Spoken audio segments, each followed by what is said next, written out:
प्रातःकाळ झाला स्नान करुणी नामा आला. एकनाथ महाराजांनी फार गोड वर्णन केलंय. काय झालं म्हणे, प्रातःकाळ झाला, सकाळ झाली, स्नान करुणी नामा आला, जाऊन या राऊळाशी घाली लोटांगण देवाशी. राऊळामध्ये देवाकडे गेले, लोटांगण घातलं, देवाला नमस्कार केला, साष्टांग दंडवत घातला. नमस्कार सुद्धा कसा करावा अनेक संतांच्या प्रमाणातून आपल्याला कळून येतं. भगवंताला करत असताना नमस्कार, तुकाराम महाराजांचं एक प्रमाण आहे, प्रथम भेटी अलिंगन मग चरण वंदावे. तर पूर्वीची काळाची पद्धत अशी होती म्हणे की गेल्यानंतर अगोदर प्रथम भेटी अलिंगन, अगोदर अलिंगन असायचं.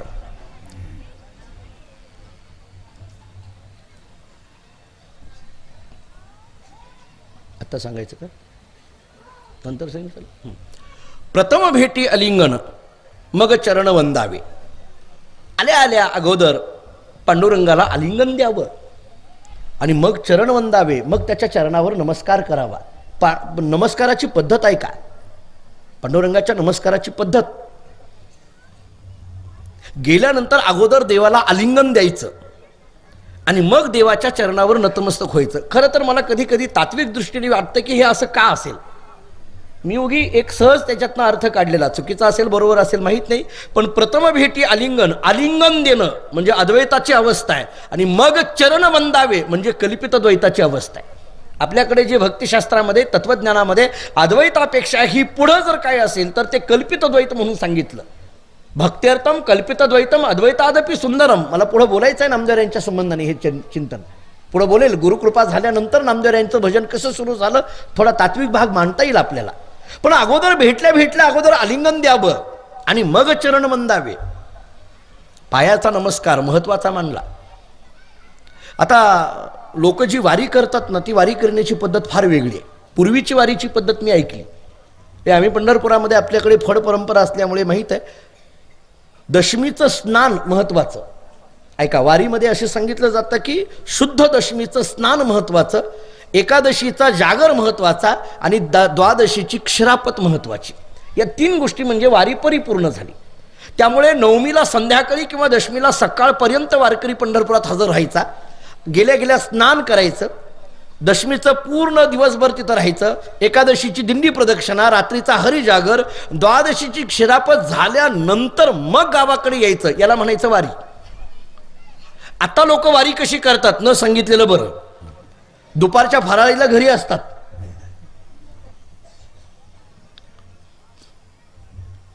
पूर्वी पायाचं दर्शन, आता पायाचं दर्शन लवकर होत नाही. तुम्ही जर पंढरपूरला आता येतच आहात त्यामुळे तुम्हाला माहित आहे की पायाचं दर्शन घ्यायचं झालं तर कमीत कमी 20-20, 22-22 तास उभं राहावं लागतं. मग लोकांनी काय केलं, शॉर्टकट मार्ग काढला. कोणता? मुखदर्शन. आता मुखदर्शन सुद्धा 2-3 तासाशिवाय होत नाही, 3 तास तरी कमीत कमी लागतात वारीमध्ये मुखदर्शन. आता मुखदर्शनापेक्षा आणखीन एक शॉर्टकट मार्ग काढला लोकांनी. काय? नामदेव पायरी दर्शन. त्यातल्यात आपल्या लोकांना तर तेच पाहिजे, बस झालं बाबा, आम्हाला काही नाही. नामदेव पायरी दर्शन. आणखीन एक मार्ग काढलाय महाराज. नामदेव पायरी दर्शन सुद्धा आता लवकर होत नाही. तुम्ही बघा, तुम्ही गेल्यानंतर वारीला तुमच्या लक्षात येत असेल, नामदेव पायरीचं दर्शन घ्यायला सुद्धा अर्धा तास लागतो, इतकी गर्दी असते नामदेवरायाच्या पायरीजवळ. मग काय लोकांनी मार्ग काढला, आणखीन एक शॉर्टकट मार्ग काढला. काय? चौफळ्यात उभा राहायचं आणि कळस दर्शन. आता भविष्यामध्ये स्टँड दर्शन निघतं का काय कोणास ठाऊक. झाली वारी पूर्ण. लोक अशी बदलत यायला लागले. नामदेवराय पंढरपुरामध्ये, नामदेवराय पांडुरंगाच्या दर्शनाकरता आले. प्रातःकाळ झाला, स्नान करुणी नामा आला, जाऊन या राऊळासी घाली लोटांगण देवासी. देवाला लोटांगण घातलं. देवानी नामदेवरायला विचारलं, एवढं सकाळ सकाळ आज कसं काय? प्रातःकाळी ना, लवकरच आलात म्हटले. कसं काय आलात?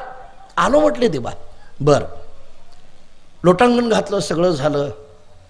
नामदेवरायांनी पांडुरंगाने हसून नामदेवरायाला विचारलं, कसं काय, काय आज नेमकं नियोजन? नामदेवरायांनी सांगितलं, देवा तुला सांगू का, जेवण या जातो बाजारा. नामदेवराय सांगायला लागले, जेवण या जातो बाजारा. आता मी काय करतो, घरी जातो, जेवण करतो आणि बाजाराला जातो. वडिलांनी सांगितलंय म्हटले, काय बाजार करत नाही, अमुक नाही तमुक नाही. आता वडील खवळायला लागलेले आहेत. देवा तुला माहित आहे का, मी मोठा झालोय. कोण म्हणतायत? नामदेवराय देवाला.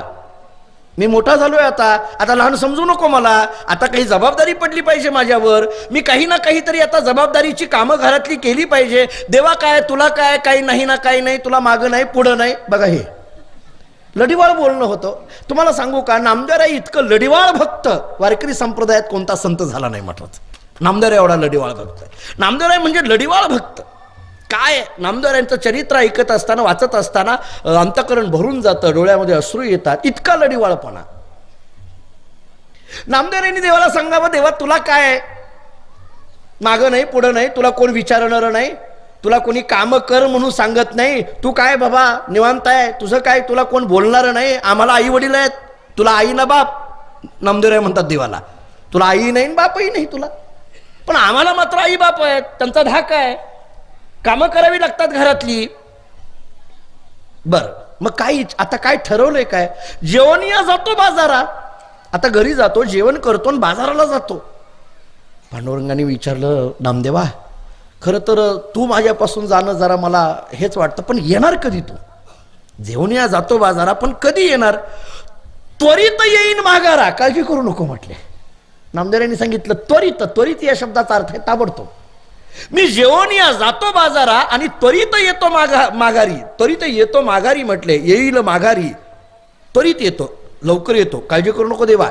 जातो बाजारामध्ये काय देवा, हे जायचं आणि विकायचं आहे, बाजार म्हणजे काय विकायचं आहे. एक फक्त असं गिराईक एखादं भेटावं, भेटल्याबरोबर सगळंच्या सगळं त्याला देतो, लगेच माघारी येतो, मग तर तू मीच आहे की म्हटले, येतो लगेच विकायचं, काय अवघड आहे त्याला.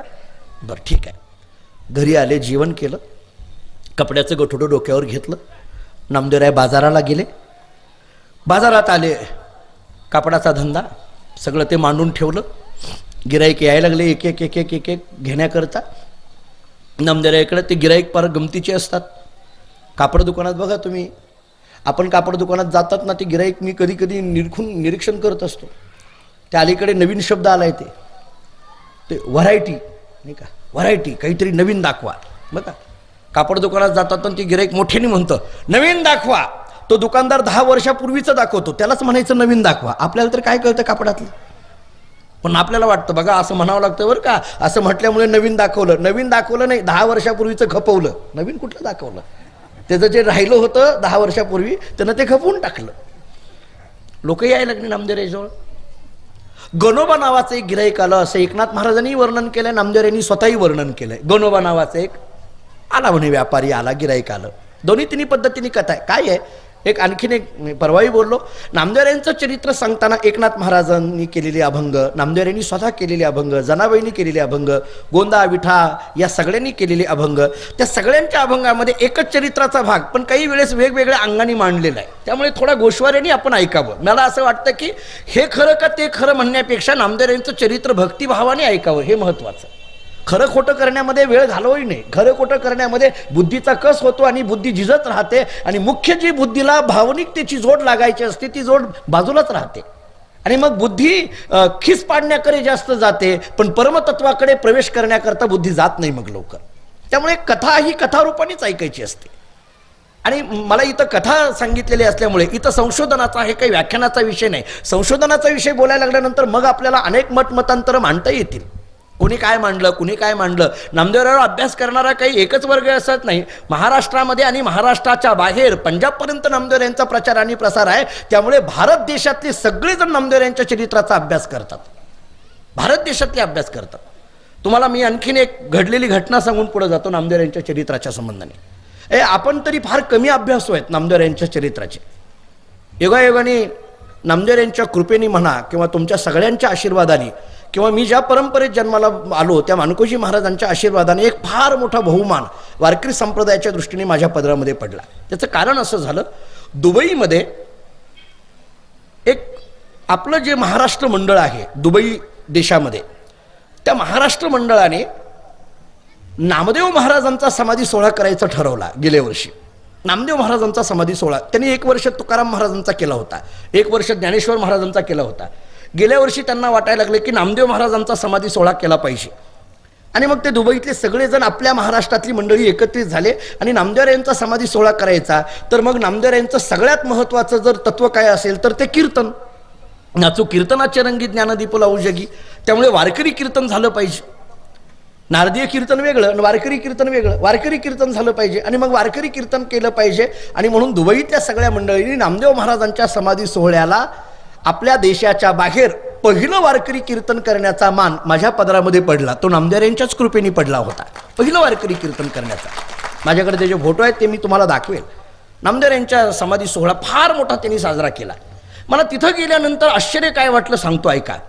मला वाटलं की दुबईची मंडळी आहेत, जाऊ आपण नामदेव यांचं चरित्र आपल्या पद्धतीने सांगू. याचा अर्थ यांना माहीत नाही, फार माहीत नसताना आपणच मोठे हुशार शहाणे असं प्रत्येक महाराजाला वाटतं. आपल्याशिवाय कोण शहाणा आहे. त्याच आविर्भावामध्ये मी गेलो आणि दुबईला जायचं म्हटल्यानंतर मग नटून अभ्यासापेक्षा नटून थटून जाण्यावर जास्त जोर असतो आम्हा महाराज लोकांचा. आणि मग मी अगदी तयारीमध्ये तिथं गेलो. आम्ही गेलो, माझ्याबरोबर माझे मित्र आमच्या पंकज महाराजांना माहीत आहेत, हरिभक्तीपरायण पुरुषोत्तम महाराज पाटील दादा आळंदीकर तेही होते. त्यांचं प्रवचन माझं कीर्तन, आम्ही दोघंही तिथं गेलो दुबईमध्ये. आणि मग तिथं गेल्यानंतर मग त्यांनी सगळी व्यवस्था केली, सगळं झालं. तिथला जो कॉन्सुलेट हॉल आहे, म्हणजे ज्या हॉलमध्ये आपल्या भारत देशाचे पंतप्रधान नरेंद्रजी मोदी साहेब यांनी तिथं दुबईमध्ये जाऊन जे भाषण केलं होतं, त्याच हॉलमध्ये नामदेव महाराजांचा समाधी सोहळा त्यांनी केलेला होता.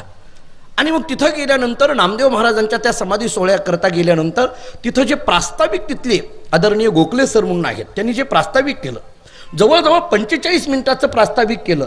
आणि मला आपल्याला सांगायला आनंद वाटेल, 45 मिनिटाच्या प्रास्ताविकामध्ये नामदेव यांचं जे चरित्र त्यांनी सांगितलं, ते नरसी गावापासून ते पंजाबापर्यंतचं चरित्र त्यांनी व्यक्त केलं. इतक्या गोड पद्धतीने त्यांनी नरसी गावाचा इतिहास सांगितलेला होता.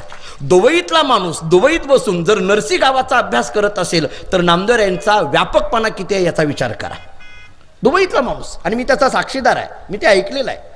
आणि मग त्यांचं प्रास्ताविक ऐकल्यानंतर मला असं वाटायला लागलं की मी आता कीर्तनात काय सांगायचं का, कारण माझ्यापेक्षा इतका अभ्यासू त्यांचं भाषण झालेलं होतं. मग मी शेवटी त्यांनाच विचारलं, त्यांच्याकडनं मुद्दे घेतले आणि कीर्तन केलं.